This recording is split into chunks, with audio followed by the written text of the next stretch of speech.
முதலமைச்சர் மு.க. ஸ்டாலின் அவர்களை ஏவல் குற்றவாளியாக வர வேண்டும் என்று சொல்லியிருக்கிற இந்த வழக்கில் சட்டத்துறை அமைச்சர் தான் சட்ட கையெழுத்து வச்சிருக்காரு.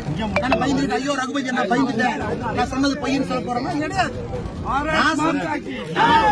நான் சொன்னதிலே நான் தெளிவாக இருக்கின்றேன். காரணம், குற்றவாளியை ஹார்பர் பண்றாங்க, செந்தில் பாலாஜியை ப்ரொடெக்ட் பண்றாங்க. சிறைக்கு போனதுக்கு அப்புறம் திரும்ப அதே பதவி கொடுக்கிறாங்க. காவல்துறை பாரதிய ஜனதா கட்சிக்கு மரியாதை கொடுக்காத வரை பாரதிய ஜனதா கட்சி காவல்துறைக்கு மரியாதை கொடுக்காது.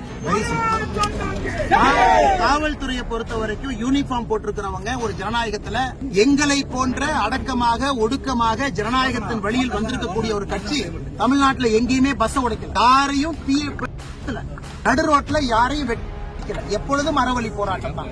அறவழி போராட்டத்திற்கு அனுமதி இல்லை என்று முடிவான பிறகு நாங்கள் காவல்துறையின் மீது வைத்திருக்கக்கூடிய மரியாதையை நம்பிக்கையை இழந்திருக்கின்றோம். அடுத்த 2 போராட்டமும் கட்டாயமாக நடக்கும். காவல்துறை முடிஞ்சா எங்களை தடுத்து பார்க்கட்டும்.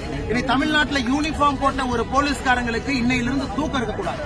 நான் பாரதிய ஜனதா கட்சியுடைய எல்லா தொண்டர்களுக்கும் இந்த நேரத்தில் நான் சொல்ல விரும்புறேன், நமக்கு மரியாதை கொடுக்காத காவல்துறை இன்னையிலிருந்து தூங்கக்கூடாது. விதவிதமான போராட்டம் ஆர்ப்பாட்டம் தமிழகத்தில் நடந்துகிட்டே இருக்கு. ஒரு மரியாதை எப்படி கொடுக்கணும்னு தெரியாத அதிகாரிகள் இன்னைக்கு கமிஷனரா டிஜிபியா உட்கார்ந்து இருக்கிறாங்க. அந்த சேரல திமுகவை காக்கா பிடிச்சு கோந்து போட்டு உட்கார்ந்து இருக்கிறாங்க. அதனால் தமிழ்நாட்டில் இருக்கக்கூடிய எல்லா காவல்துறை நண்பர்களுக்கும் சகோதர சகோதரிகளுக்கும் ஒரு பெரிய களங்கத்தை காவல்துறை உயர் அதிகாரிகள் ஏற்படுத்தியிருக்கிறார்.